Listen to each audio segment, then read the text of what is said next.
กับสวัสดีอีกรอบด้วยพี่น้องสวัสดีจ้าก ลับมาถึงเรื่องทุนชาติ แล้ แล้ว ว พี่ พี่น้อง น้องอุดหนุนป่าน้ำซีพลา3 โลพี่น้อง 3 โล 3 กิโลเราจะมาปิ้งน้ำปลา อ้าว3 โลสวรรค์กับ3 โลบ่ แมนแล้วก็มาซอยเพิ่นขายชีพขายของอยู่ในตลาดกันบ้านเบาอ่อนนี่พี่น้อง อืม แล้วก็มาก่อนเพ ตลาด ราะ บ้าน ว่า ดง ข้าวคำเนาะข้าวหยาบลูกหยาบเต้าป่าเพิ่นกับพอดีมิตรใส่ซ้ำนี่แหละพี่น้องตรงมันก็เอาขึ้นมาแล้วมันนอกเนาะเอาขึ้นมาเพิ่งแล้วมันนอกเล็กแล้วก็ส่วนอาตีตุยมานะคะมากินน้ำกาดเด้อจ้า แป๊บแป๊บแป๊บแป๊บ พวกไปเบิร์ดนี่แหละ มาคั่วพี่น้อง ดูไว้ มือแรงส่วนอัตตีกับเมเซียวตุยอยู่แต่ว่าส่วนแล้วอัตตีส่วนเมเซียวตุยยังโทรบ่ติดพี่น้องแล้วก็มีของฝากพี่ใหม่มาหอดเลยเด้อพี่น้องรอบสุดท้ายบ่รอบสุดท้ายถึงแล้วเด้อครับ แล้วก็โทรให้ลูกๆนั่งมาเอาน้ำพี่น้อง เอาไปเถอ ว่าจะมีของใครบ้างเนาะยังบ่ทันละแกรอซุ่มเพิ่นมาพุ่นล่ะพี่น้อง บ้างเดี๋ยวกัน จี๊ดของกินอยู่ตลาดบ้านดงพี่น้องตลาดบ้านบ่ออยหลายมีแต่ถึกๆคิดเบิ่งหนังน่ะผัวบักใหญ่น่ะผัว20 บาทคันว่ามักทั่วกับมัดทอแขนนี่พี่น้องคนหลายแต่ว่าป้ามีเสียวเพิ่นล่ะก็ยังหลายอยู่พี่น้องยังหลายอยู่ เพิ่นมาขึ้นมาแล้วที่เพิ่นว่าเพิ่นบริขายแล้วเพิ่นเสียวปล่อยลูกน้องคืนแต่ว่ามันมาคืนมันอย่างนอกนี่ เพราะว่าประมาณเกือบ80 โลผู้บ่จักเนาะ 100 กว่าโล100 กว่าโลพี่น้องปลา100 กว่าโลน่ะคือบ่รวมปลาคอปลาหยังนำได้พี่น้องปลาคอปลาหยังน่ะคือเพิ่นสิเอากินเอง ปลามันก็บ่ได้ช่วงนี้มันบ่น้ำมันค่อย อืม มันบ่ค่อยอ้วน แบบว่าเฮาเอาขึ้นมาพี่น้องมันเหงามันเอามาใส่อยู่ในตู้มันแออัดมันหลายหันนะพี่น้องคิดเบิ่งปลามันหลายโลเนาะ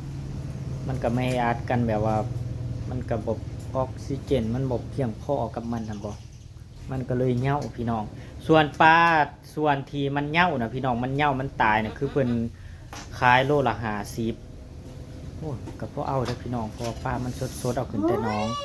ส่วนปลายังเป็นๆน่ะคือโลละ80 ขี้ปลานี้พอเราไปจับปลามันตึบใส่หัวเล็บค่อยนี่ ปลาดุกกระรอบเล็กนะเขาได้มันตัวใหญ่ๆมันขึ้นนั่น ปลาลูกบ่ มีแต่ตัวใหญ่ๆปลาดุกนะในหนองน่ะมันขึ้นรอบสุดท้ายเดี๋ยวเขาเอาปลาตัวอื่นออกเบิดน่ะนะแล้วก็ไปกวน เอาก็ได้ตัวนึง เราได้ตัวใหญ่น่ะพี่น้องมีแต่ตัวเหลืองๆเหลืองๆเป็นตาแบบปิ่งแซ่บอะนะพี่น้อง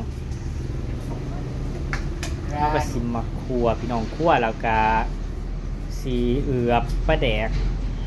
ปิ่งพี่น้องปิ่งกินเพราะว่าซื้อหมกทั่วมันอยู่พี่น้องมัดบักใหญ่มัน20 บาท ก็ซื้อมา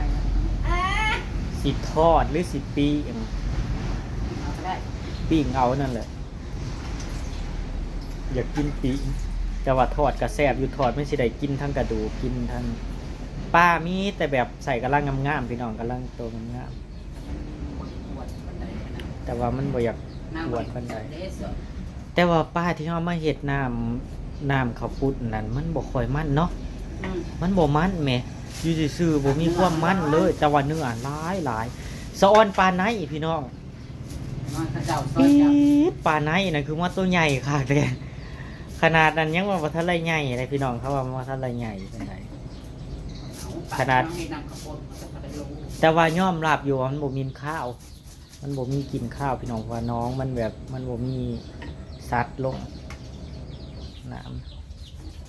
ำขนาดว่าบ่ทันไรใหญ่เอามาติดซิ่งนั่นปลาไหนนั่นตัวละ3 โลปลาย3 โลตัวละ3 โล โอ้ยเนาะเคยเจี๊ยบเส้นสติอีกเด็กโทรไปโทรมา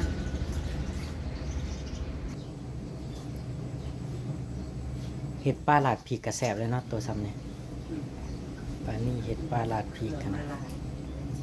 ครับเราบริกิตเราก็คอยเรียนแต่มันยากแบบไม่ได้กำไร ตอนแรกว่าสีโลงบาดเบืออื่นพี่ดอกอยากฮักกบด้วยว่าพระฮักจากโลกฮักกบเรียกว่าเบือ เบิ่ง อื่น ดูกบเอามา บอกว่ามีตัวตาย ไม่มีตัวตายสักตัว อันนี้คือกบเบาพี่ดอกในถุง เบิ่งดู 3 4 5 6 7 8 9 10 11มั้ง เป็นทางชาตัวนั้น กบกาเบิดบ้านมันนะหวานั่นแถวเฮาหานั่นวางเฮาขับรถไปนะพี่น้องวางเฮาไปมื้อเช้านี้คนนั่นแซวอยู่ในไหหน้านั่นหากบกันน่ะสนั่นหวันไหวแต่ละทงปี๊ดก็คือว่าแหละพี่น้องเขาแล้วน้ำเด้ต่างคนก็ต่างหากินหาขายแน่บางคนกับปุ้งกับปูเขาก็คูดเอาคูดขายมันก็ถูกปีน่ะพี่น้องบ้านนาหวาน่ะกับปูเขาคูดขายกับปูทงละ20 บาทจังซี่ ยังไม่หมดนะเธอเยอะดิ 3 โลได้บักหลายมัน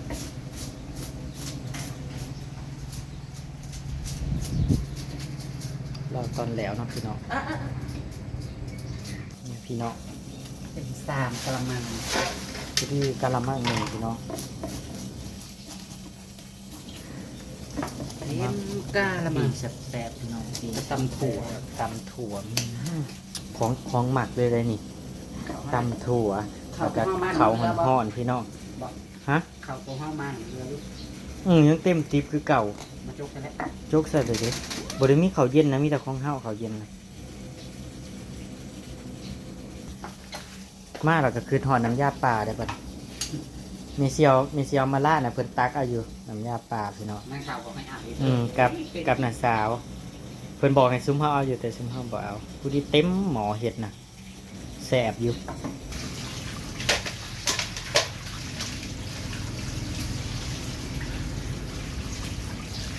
มีบ่อปลากัดดีพี่น้อง มีเพื่อน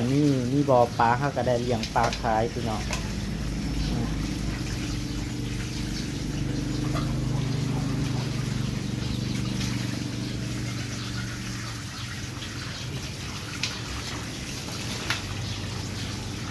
ที่ได้มือน่ะได้น้องเธอน่ะก็ซ้ำนี่แหละนี่แหละที่มักรุ่นได้2 ตัวน่ะซ้ำนี่ใหญ่ซ้ำนี่แหละเขาก็ยังว่าเอามาปล่อยตอนไหนมันมาแต่ใส่ เขาก็ยังว่าอยู่ ก่อนเขาเก็บมาก่อน ยังมีอยู่ใดขาสีดขาตึกน่ะ ป่า บูเบียอยู่เพราะว่าขนาดปลาดุกหากันยังตัวบักใหญ่พี่น้องปลาดุกน่ะคือลุงรัดเป็นเรามาปล่อย2-3 ถุงพุ่นเนาะเท่ากับว่ามันมาแต่ใสมีเรื่องสำแคนนี่ปลาดุก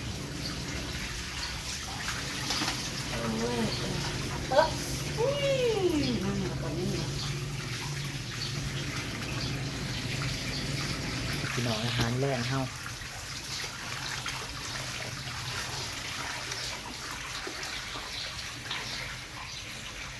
เป็นลายสนามสรอสรอ มักเสปลาแดกพี่น้องมักปลาเสปลาแดก เข้มสบายใจหอย ใส่หอยน้ำอีก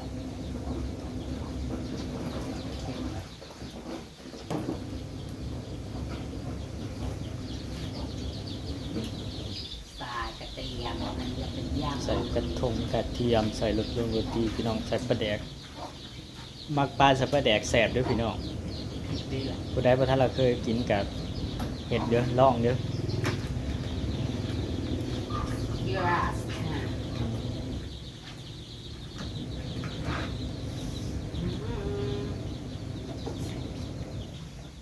ใส่พริกน้ำลอกเขาซุปกันพี่น้องเนี่ยเขาเขากับสีมะยางนะพี่น้องนะใส่พริกน้ำอีกโอ้ กลัวเผ็ดหรอไม่เผ็ดหรอก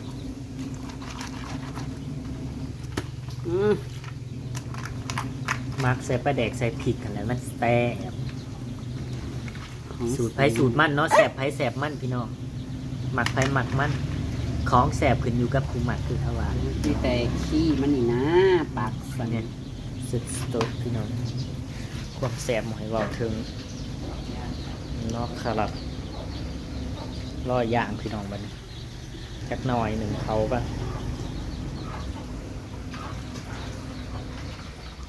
รถละ80เพิ่นขายในตลาดนะรถละ50 บาทตัวมันตายมันยังแน่นเด้อันนี้ก็ซอยนาง3 กิโลรถละปัก10 บาท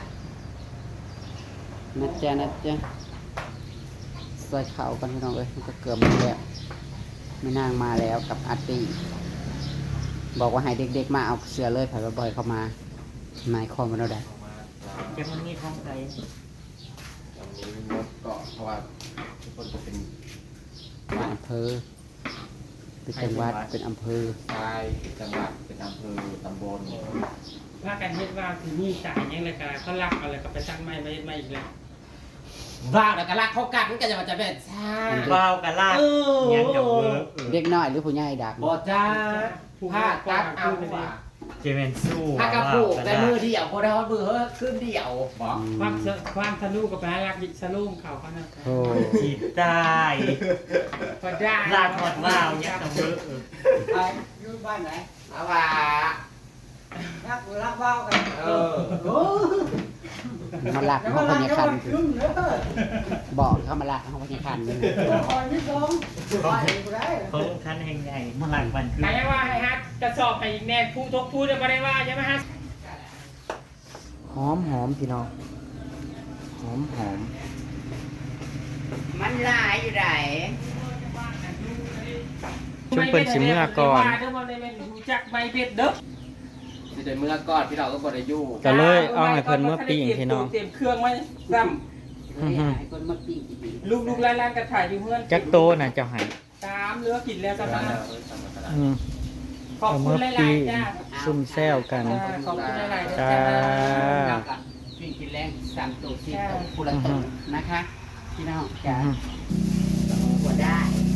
สามตัวตอนแรกว่าซุ่มเพิ่นสิอยู่กินข้าวน้ำเพิ่นบ่อยู่พี่น้องเพิ่นเปล่าเมื่อน้ำลูกน้ำเต่าเพิ่นอยู่พุ่นละน้ำลูกน้ำเต่าน้ำลูกน้ำพูวะน้องพี่น้องเนาะเฮาก็สิกินข้าวพี่น้องสองข้าวจ้าหอมๆพี่น้องแซ่บ 2 คน ๆกินสองคนตำถั่วพี่น้อง ถั่วหรือว่ารอยาดีมากก็จะตับนะ เป็นไงถั่วซื้อมาเราปลานี่มากก่อนบ่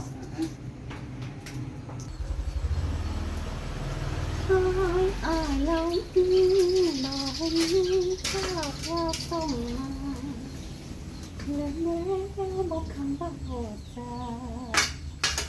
แล้วบอกคำว่าโหดจาลืมสัญญาที่เคยสาบาน น่ากินบ่พี่น้องปลิ้งปลาปลิ้งปลาหมักปลากินกับตำถั่วอาหารแรงวันนี้เนาะเนาะจะสปรีอยู่กินให้เพิ่งค่ะที่พอเป็นการไปสำนีพอกันมื้ออื่นก็แล้วกันพี่น้องอากาศกันหนาวๆ3มื้อนี้นะพอกันมื้ออื่นก็แล้วกันจ้าสวัสดีเด้อพี่น้องเด้อ